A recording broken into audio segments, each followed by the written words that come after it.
해명에도 더 꼬이는 이유는 무엇일까? 그리고 서해순 씨가 인권 변호사를 선임하겠다. 이 의도는 뭘까? 동시에 설명해 주시면 좋겠습니다. 내용 좀 보겠습니다. 서해순의 처신이 의혹을 남기는 이유는 뭘까? 한번 보겠습니다. 여기 서해순 씨가 있는데요. 이런 말을 합니다.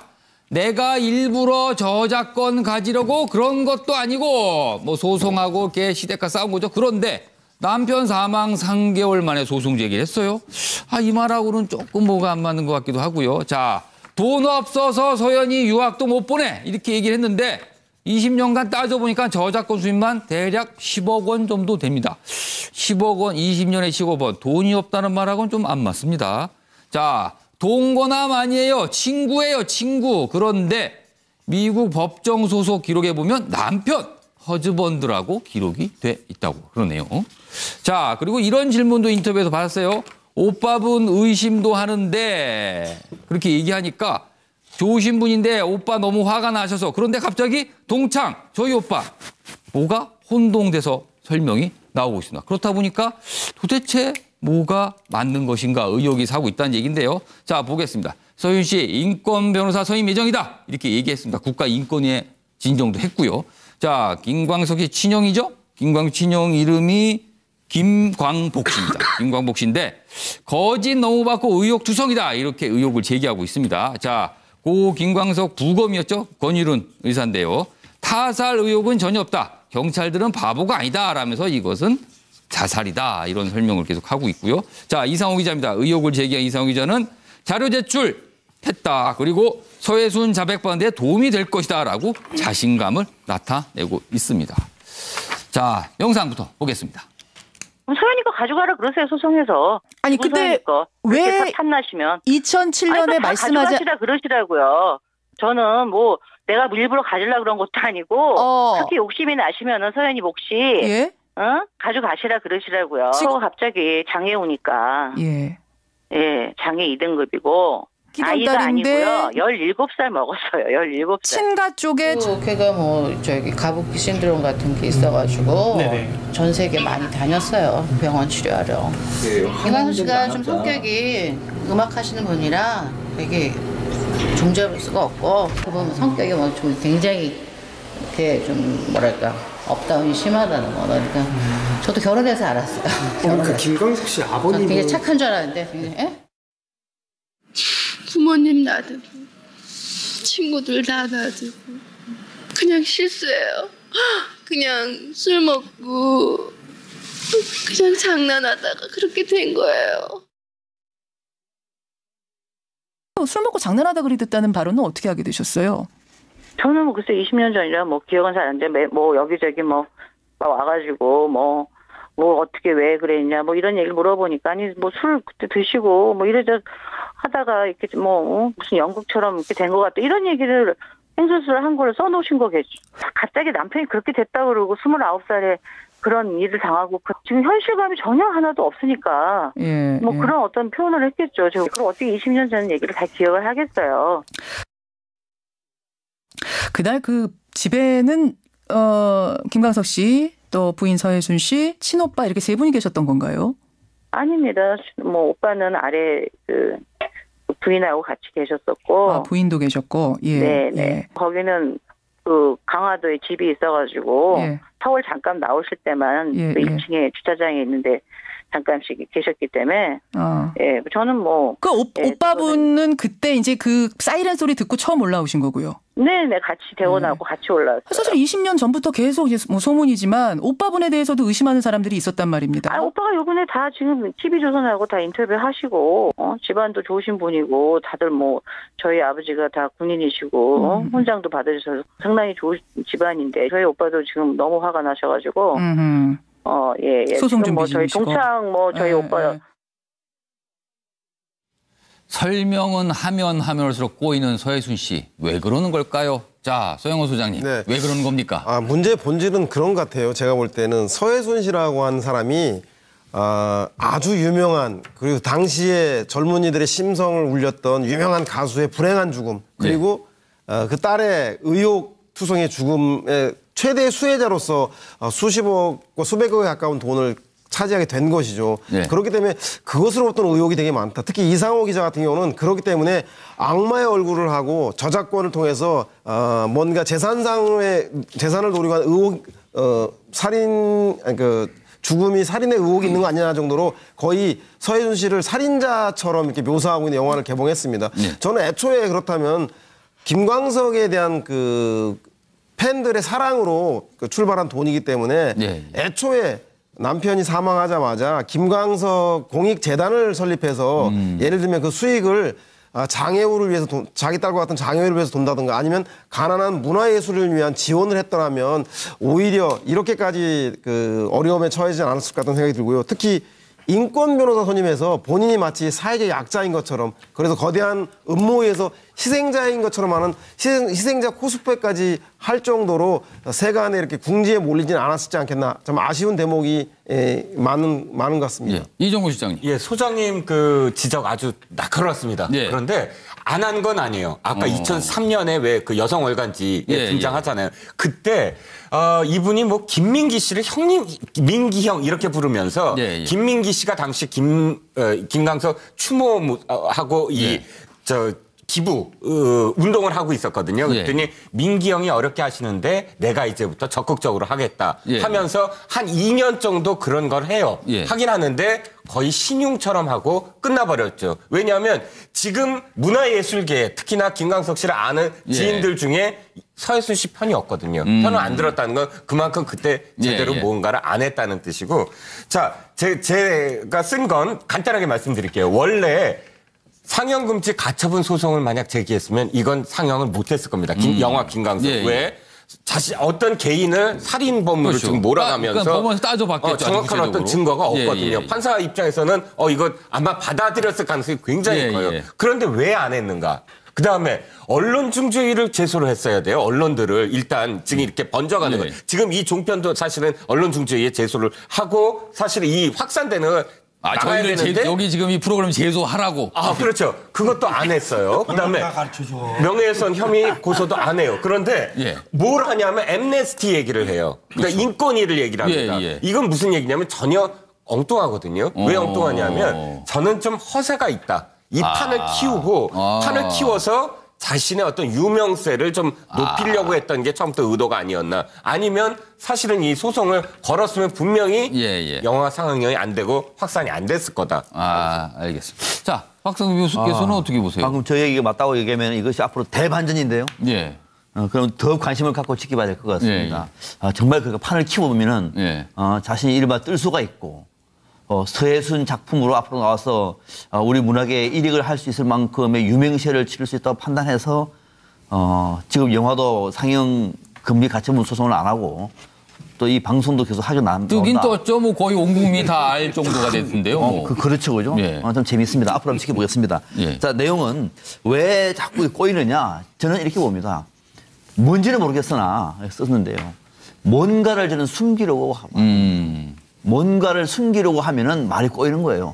어떤 목적을 놓고 말을 꿰매치다 보니까 이 꿰매치다 보면은 어제 했던 얘기하고 오늘 했던 얘기가 또 다를 수밖에 없는 거예요. 숨기다 보니까 설명을 거죠. 낳고 계속 그러는 거죠. 그렇습니다. 계속 이렇게 가다 보니까는 결국은 한 개를 숨기려 하다 보니까 여러 개 말이 꼬이는 것이고 네. 애초에 어떻게 해서 좋았느냐. 애초에 김광석이라고 하는 이 유명한 가수를 팬들의 가슴에다가 묻어야죠. 그리고 그게 나오는 수익이라든지 이런 것들은 가난한 음악가들 또 심지어 딸도 장애우잖아요.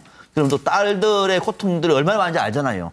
그런 것을 던졌다고 얘기하면은 오히려 박수를 받을 일인데 그거를 말만 그렇게 하다가 결국은 뭐 하와이 가가지고 뭐 회사 만들고 이렇게 하다 보니까 이 얘기가 된 것 같습니다. 애초에 김광석 씨의 팬에 묻었어야 된다. 그래서 좋았다는 생각이 듭니다. 자, 고영신 교수께서는 어떤 의견을 저도 뭐 비슷한데 예. 진실을 말하고 있지 않다는 느낌을 예. 준 거죠. 이실직고를 했어야 하는데 예. 그걸 하지 않고 예. 특히 처음 이 TV 인터뷰에 나왔을 때 마치 남편과 딸의 죽음에 대해서 사돈난말하듯이 이렇게 얘기하면서 너무 뻔뻔한 거 아니냐. 많은 사람들의 거부감을 크게 일으켰는데 또 그 답변의 내용들, 진술의 내용들이 오락가락한 거. 사망 경위도 그렇고 예, 예. 뭐 과거에 했던 얘기들 또 앞뒤 얘기 같은 인터뷰 내용이 앞뒤가 다른 예, 얘기들 이런 것들이 너무 많았지 않습니까? 또 숨긴 것들. 예, 예. 특히 뭐 지금 사실혼 관계인지 어쩐지 모르지만 이모 씨. 예. 그 부분 같은 부분들을 아주 숨겨버리는 일들이 많으면서 완전히 꼬여간 것 아니겠느냐. 그래서 지금은 서해순 씨 얘기는 매주로 콩을 쓴다고 해도 별로 믿을 사람이 없지 않겠나 하는 생각이 듭니다. 알겠습니다. 자, 노영희 변호사가 좀 정리 콩으로 좀. 매주를 쓰네요. 그걸 내가 바꿔서 얘기하면 매주로 하도 콩- 서해순 씨가 매주로 콩을 서해순 쓴다 씨가 그랬었나요? 거꾸로 얘기를 아, 많이 해요. 그러니까. 그렇군요.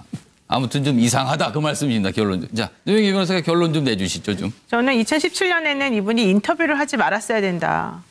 그다음에 1996년하고 2007년에는 예. 이분이 사실대로 밝혔어야 된다, 애초에. 생각하는데 이제 인터뷰를 하지 말았어야 된다는 이유는 아까 앞에 분들 말씀하신 것과 마찬가지로 뭔가를 숨기려고 하는 사람이 그 다른 사람으로부터 날카로운 예상치 못한 질문을 받았을 때 나오는 현상이 네. 바로 저런 거거든요. 네. 그러니까 우리가 법정에서 증인들 신문할 때 보면요. 아무리 그 사람이 준비를 많이 한다 하더라도요. 뭔가 사실을 말하지 않는다면 검사나 변호사나 판사가 질문하는 것에서 분명히 뭔가 막히게 되어 있고 이게 거짓을 말하는구나라고 하는 것을 사람들에게 인식되게끔 하는 게 있어요. 그 인권 변호사를 선임하겠다 그 의도는 뭔가요? 이것도 마찬가지고 지금 말씀하신 거 마녀 사냥이다. 이거 지금 현재 자기에게 하는 것은 그걸 강조하려는 언론이 건가요? 나를 괴롭히니까 그 입을 다물어라. 이런 식으로 지금 말하고 싶어서 하는 거고 저는 사실은 이분이 앰네스티를 얘기한 것이 참 놀라운 게 일반적으로 자기를 괴롭힌다 해서 앰네스티에다가 얘기하겠다라고 하는 사람이 있습니까? 그거는 무슨 직접적으로 뭐 아무런 독재 정권에서 탄압받고 뭐 이런 정도 아닙니까? 아무런 문제 해결이 되지 않는 거거든요. 근데 이런 식의 그러니까 사고를 하시는 분을 보니까 약간 좀 특이하다 정말로 이렇게 생각이 드는데 어쨌든 이분은 일단은 지금 현재로서는 아마 약간 자승자박 형이 좀 되고 있지 않는가 생각이 듭니다. 알겠습니다. 자, 다음 주제로 넘어갈 텐데요. 김관진 전 국방장관입니다. 이분은 원래 호랑이상, 강골 뭐 이런 이미지였는데 그동안 우리가 알고 있던 이미지와는 사뭇 다른 얘기들이 자꾸만 들려오고 있습니다. 다음 이슈 넘어갑니다. 전 세계 많이 다녔어요. 병원 치료하러. 김광석 씨가 좀 성격이 음악 하시는 분이라 되게 종잡을 수가 없고 그 보면 성격이 뭐 좀 굉장히 이렇게 좀 뭐랄까 업다운이 심하다는 거. 그러니까 저도 결혼해서 알았어요. 그 김광석 씨 아버님은 되게 착한 줄 알았는데 굉장히, 부모님 놔두고 친구들 다 놔두고 그냥 실수해요. 그냥 술 먹고 그냥 장난하다가 그렇게 된 거예요. 술 먹고 장난하다 그리 듣다는 발언은 어떻게 하게 되셨어요? 저는 뭐 글쎄 20년 전이라 뭐 기억은 잘 안 나는데 뭐 여기저기 뭐 와가지고 뭐 어떻게 왜 그랬냐 뭐 이런 얘기를 물어보니까 아니 뭐 술 그때 드시고 뭐 이래저 하다가 이렇게 뭐 무슨 연극처럼 이렇게 된 것 같다 이런 얘기를 행설수를 한 거를 써놓으신 거겠죠. 갑자기 남편이 그렇게 됐다 그러고 29살에 그런 일을 당하고 지금 현실감이 전혀 하나도 없으니까 뭐 그런 어떤 표현을 했겠죠. 제가 그럼 어떻게 20년 전 얘기를 다 기억을 하겠어요. 그날 그 집에는 투성의 죽음의 최대 수혜자로서 수십억과 수백억에 가까운 돈을 차지하게 된 것이죠. 네. 그렇기 때문에 그것으로부터 의혹이 되게 많다. 특히 이상호 기자 같은 경우는 그렇기 때문에 악마의 얼굴을 하고 저작권을 통해서 뭔가 재산상의 재산을 노리고 하는 의혹, 살인, 죽음이 살인의 의혹이 있는 거 아니냐 정도로 거의 서해준 씨를 살인자처럼 이렇게 묘사하고 있는 영화를 개봉했습니다. 네. 저는 애초에 그렇다면 김광석에 대한 그 팬들의 사랑으로 출발한 돈이기 때문에 네. 애초에 남편이 사망하자마자 김광석 공익재단을 설립해서 예를 들면 그 수익을 장애우를 위해서 자기 딸과 같은 장애우를 위해서 돈다든가 아니면 가난한 문화예술을 위한 지원을 했더라면 오히려 이렇게까지 그 어려움에 처해지지 않았을 것 같다는 생각이 들고요. 특히 인권 변호사 선임해서 본인이 마치 사회적 약자인 것처럼 그래서 거대한 음모에서 희생자인 것처럼 하는 희생자 코스프레까지 할 정도로 세간에 이렇게 궁지에 몰리지는 않았지 않겠나 좀 아쉬운 대목이 많은 것 같습니다. 예. 이정구 실장님. 예, 소장님 그 지적 아주 날카로웠습니다. 예. 그런데 안 한 건 아니에요. 아까 2000 보니까 도대체 뭐가 맞는 것인가 의혹이 사고 있다는 얘기인데요. 자, 보겠습니다. 서윤 씨 인권 변호사 선임 예정이다. 이렇게 얘기했습니다. 국가인권위에 진정도 했고요. 자, 김광석이 친형이죠? 김광석 친형 이름이 김광복 씨입니다. 김광복 씨인데 거짓 너무 받고 의혹 투성이다. 이렇게 의혹을 제기하고 있습니다. 자, 고 김광석 부검이었죠? 권일훈 의사인데요. 타살 의혹은 전혀 없다. 경찰들은 바보가 아니다. 라면서 이것은 자살이다. 이런 설명을 계속 하고 있고요. 자, 이상호 기자입니다. 의혹을 제기한 이상호 기자는 자료 제출했다. 그리고 서해순 자백받는 데 도움이 될 것이다. 라고 자신감을 나타내고 있습니다. 자, 영상부터 보겠습니다. 소연이 거 가져가라 그러세요, 소송에서. 아니, 근데 왜 탐나시면 2007년에 말씀하지 가져가시라 그러시라고요. 저는 뭐 내가 일부러 가지려고 그런 것도 아니고 그렇게 욕심이 나시면은 서연이 몫이 예? 가져가시라 그러시라고요. 갑자기 장애 오니까. 예, 장애 2등급이고 아이가 아니고요. 17살 먹었어요. 17살. 친가 쪽에 걔가 뭐 저기 가부키 신드롬 같은 게 있어가지고 김광석 씨, 또 부인 서해순 씨, 친오빠 이렇게 세 분이 계셨던 건가요? 아닙니다. 뭐 오빠는 아래 그 부인하고 같이 계셨었고. 부인도 계셨고. 예. 네. 예. 거기는 그 강화도에 집이 있어가지고 서울 잠깐 나오실 때만 그 2층에 주차장에 있는데 잠깐씩 계셨기 때문에 저는 뭐 그 오빠분은 그때 이제 그 사이렌 소리 듣고 처음 올라오신 거고요. 네네, 같이 대원하고 같이 올라왔어요. 사실 20년 전부터 계속 뭐 소문이지만 오빠분에 대해서도 의심하는 사람들이 있었단 말입니다. 오빠가 요번에 다 지금 TV조선하고 다 인터뷰하시고 집안도 좋으신 분이고 다들 뭐 저희 아버지가 다 군인이시고 훈장도 받으셔서 상당히 좋은 집안인데 저희 오빠도 지금 너무 화가 나셔가지고 소송 준비 뭐 저희 중이시고. 동창 뭐 저희 오빠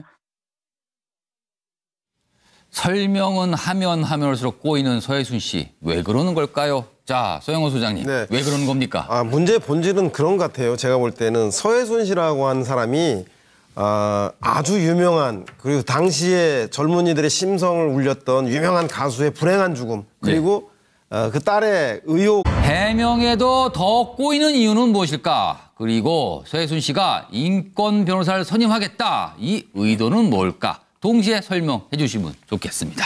내용을 좀 보겠습니다. 서해순의 처신이 의혹을 남기는 이유는 뭘까? 한번 보겠습니다. 여기 서해순 씨가 있는데요. 이런 말을 합니다. 내가 일부러 저작권 가지려고 그런 것도 아니고 뭐 소송하고 걔 시댁과 싸운 거죠. 그런데 남편 사망 3개월 만에 소송 제기를 했어요. 이 말하고는 조금 뭐가 안 맞는 것 같기도 하고요. 자, 돈 없어서 서연이 유학도 못 보내. 이렇게 얘기를 했는데 20년간 따져보니까 저작권 수입만 대략 10억 원 정도 됩니다. 10억 원, 20년에 10억 원. 돈이 없다는 말하고는 좀 안 맞습니다. 자, 동거남 아니에요. 친구예요, 친구. 그런데 미국 법정 소속 기록에 보면 남편, 허즈번드라고 기록이 돼 있다고 그러네요. 자, 그리고 이런 질문도 인터뷰에서 받았어요. 오빠분 의심도 하는데 그렇게 얘기하니까 좋으신 분인데 오빠 너무 화가 나셔서 그런데 갑자기 동창 저희 오빠 뭐가 혼동돼서 설명이 나오고 있습니다. 그렇다고